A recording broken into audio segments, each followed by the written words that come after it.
Is the Quran historically reliable? This episode is part of Dr. Rafat Amari's book, Quran and History.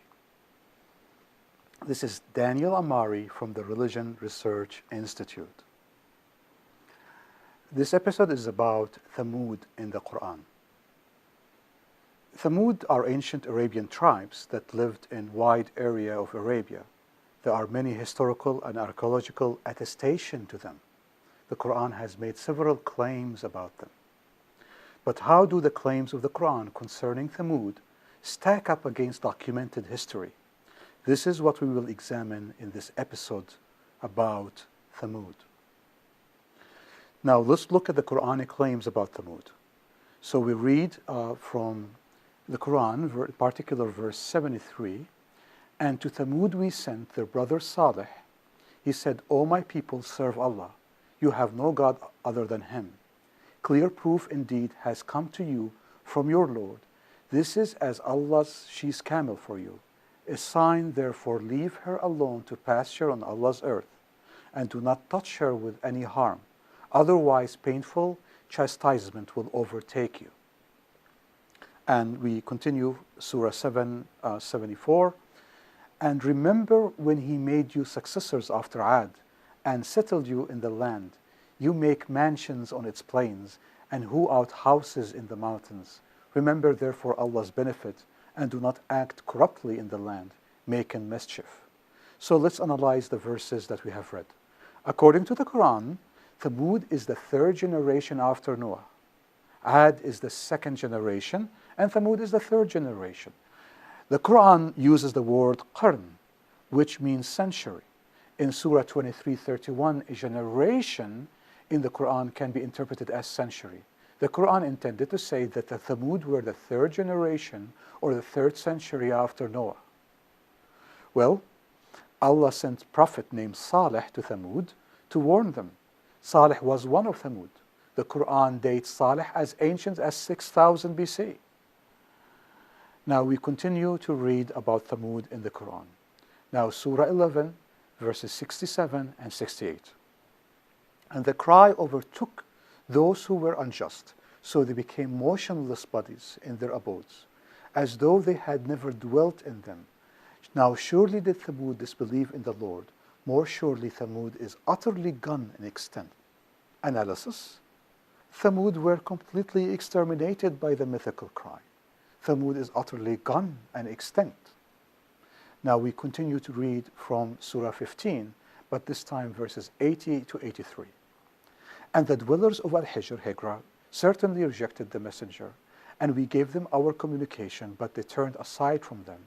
And they hewed houses in the mountains in security, so that cry overtook them in the morning." Let's analyze this text of the Quran. Well, Thamud lived in Al-Hijr, which is the city of Hijra. Modern name of it is Bada in Salih. They hewed houses in the mountains.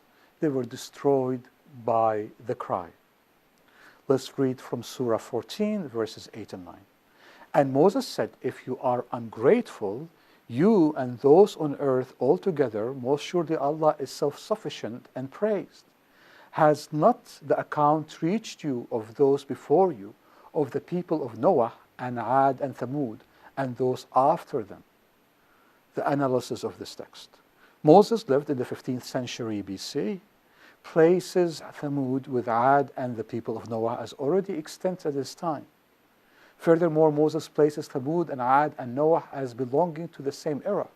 This confirms that Thamud was the third generation after Noah and became extinct about the same era. Now we read from Surah 40, 30, and 31.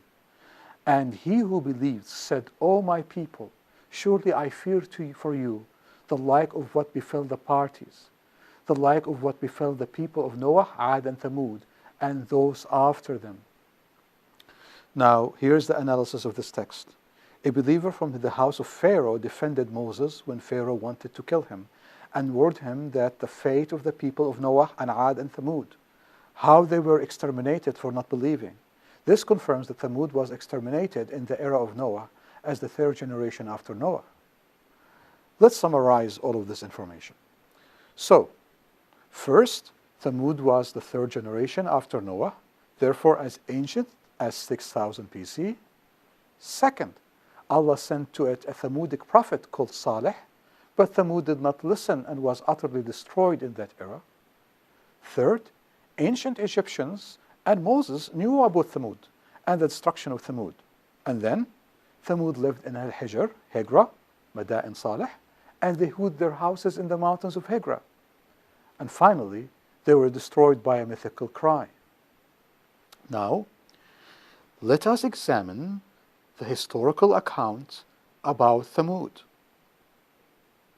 Contrary to the claims of the Quran, Thamudic tribe appeared in history about the 8th century BC and continued in existence until the 5th century AD.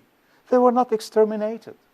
No records or attestation for them, or by Moses or ancient Egyptians during and before Moses' time, 15th century BC. Instead, historical and archaeological attestation for their existence abound from the 8th century till the 5th century AD. For example, Assyrian, Chaldean, Greek, and Roman records. Thamudic tribes were utilized by the Roman army in the 4th century AD. Thamudic tribes did not live in Al-Hijr, Hijra. They did not hew their houses in the rocks in Al-Hijr. Thamudic tribes lived in a wide region of Arabia. They were not confined with the city or a small local region. Al-Hijr Hijra was originally a Lihyanite site, founded as early as only the 5th century BC. It was taken over by the Nabateans starting about maybe the 1st or 2nd century BC. The Nabateans were the ones who hewed their houses or homes in the rocks and mountains, not the Thamudic tribes.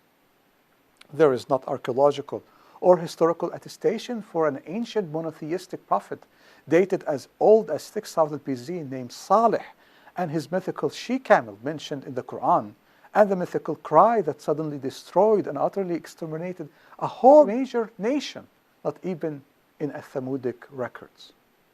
Salih is a late Arabic name, not fit for Noah era. Instead, the name Salih can be found in later Arabic periods, but not before the Christians' era. F.V. Winnett and W. A. Reed, famous scholars for the history of North Arabians, believe that Salih was a Christian who preached in North Arabia around Al-Hijr after the collapse of the Nabateans' domain. Let's talk right now about the sources of the Quran. Where did the myths of the Quran come from? Muhammad took multiple elements and mixed them together as one story in the Quran. First, he took distinct Jahiliyyah report he heard from his contemporaries about Thamud, Salih who lived in the 6th century AD, Al-Hijr, a Nabatean city. Then mixed them with the biblical story he heard about Noah, the flood, Moses, and the pharaohs.